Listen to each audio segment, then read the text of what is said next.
Bismillah. Assalamualaikum warahmatullahi wabarakatuh. Innal hamdalillah nahmaduhu wa nasta'inuhu wa nastaghfiruh wa na'udzu billahi min shururi anfusina min sayyiati a'malina may yahdihillahu fala mudilla lahu wa may yudlil fala hadiyalah. Asyhadu an la ilaha illallah wa asyhadu anna muhammadan abduhu wa rasuluh la nabiyya ba'da ma rasulah ba'da ma ba'd. Oke, teman-temanku sekalian yang dirahmati oleh Allah Subhanahu wa taala. Saya ingin mereview atau meringkas apa saja yang dikatakan oleh Ustadz dalam kajian Ustadz Buya Muhammad Al-Hisham LCMA dengan kajian bertajuk atau berjudul Beriman kepada Malaikat Allah dan Tugasnya. Tapi sebelum itu saya ingin memperkenalkan diri. Nama saya Rakdan Adli Zaki Khalifi. Saya dari XTKP. Kalian bisa panggil saya Rakdan.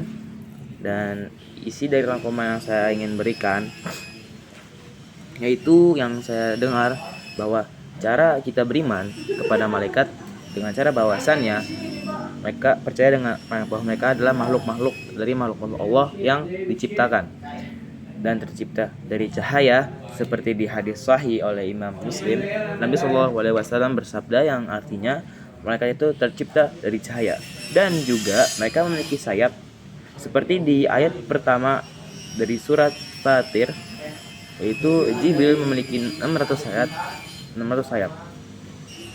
Dan malaikat yang kita kenal itu hanya sedikit dari banyakkan malaikat. Sebenarnya malaikat itu banyak sekali. Dan dari jumlahnya yang tahu hanya Allah SWT saja. Seperti dalam hadis bahwasannya di dalam surga ada yang namanya Baitul Ma'mur, yaitu rumah yang makmur. Tapi berada di langit ketujuh.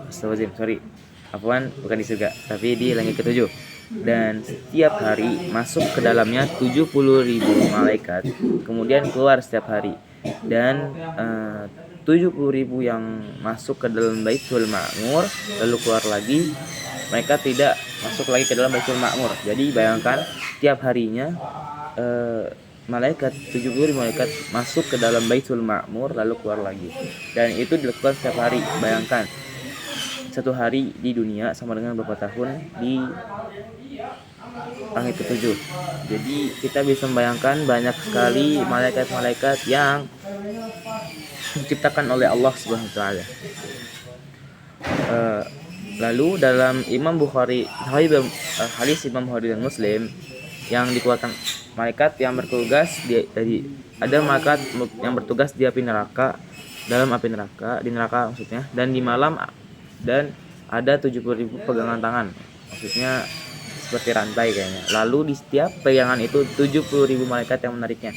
Sedangkan ada banyak 70.000 pegangan tangan di dalam neraka, tetapi dalam satu pegangan tangan itu terdapat 70.000 malaikat yang memegangnya atau menariknya. Lalu malaikat ada banyak tugas-tugasnya. Sekali malaikat-malaikat yang memiliki tugas, seperti malaikat yang mengirimkan wahyu, yang mencatat amal baik dan buruk, cabut nyawa, dia sangkakala, memberikan rezeki, dan lain sebagainya.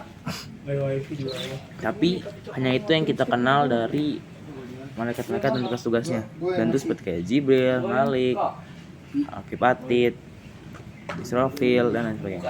Sebenarnya banyak sekali malaikat-malaikat yang juga bertugas, seperti mengatur hujan, mengatur kematian, dan juga ada yang tentang rahim. Seperti juga ada yang mengatur gunung, ada pula yang mengatur pagi dan malam, seperti itu Allah Subhanahu wa taala. Dan juga tentang rahim, seperti dalam hadis ketika janin berumur 3 kali 40 atau 120 hari, dikirimlah seorang malaikat untuk ditugaskan tentang rahim. Jadi mereka meniupkan ruh ke dalam bayi yang sudah ada di dalam rahim 3 kali 40 atau 120 hari. Dan masih banyak lagi malaikat dengan tugas-tugasnya. Dan itu yang saya dengar dari kajian Ustadz Buya Muhammad Al-Hisham LCMA. Rangkuman yang saya catat yaitu beriman kepada malaikat, yaitu percaya bahwasannya mereka adalah makhluk-makhluk dari makhluk-makhluk Allah dan percaya bahwa mereka itu ada. Dan kita wajib mengimani malaikat yang disebut di dalam Al-Quran, di sunnah-sunnah yang ada beserta tugas-tugas mereka. Dan wajib kita mengimani malaikat yang belum disebutkan dan mengimani mereka secara global. Lalu diciptakan mereka, mengimani mereka bahwa mereka itu diciptakan dengan cahaya dan mereka adalah makhluk Allah. Dan mereka ada banyak sekali, masing-masing dari mereka memiliki tugas masing-masing, dan kita patut mengimani keduanya dengan tugas dan antara mereka dan nama-nama yang disebutkan. Jadi kita tidak mengimani malaikat doang gitu. Jadi kita mengimani tugas-tugasnya lalu mengimani nama-nama mereka. Itu saja yang bisa saya sampaikan. Kurang lebihnya mohon maaf jika saya ada kesalahan, karena mungkin saya kayak kurang jelas dengan kajiannya. Oke, sudah aja. Wabillahi taufiq wal hidayah. Assalamualaikum warahmatullahi wabarakatuh.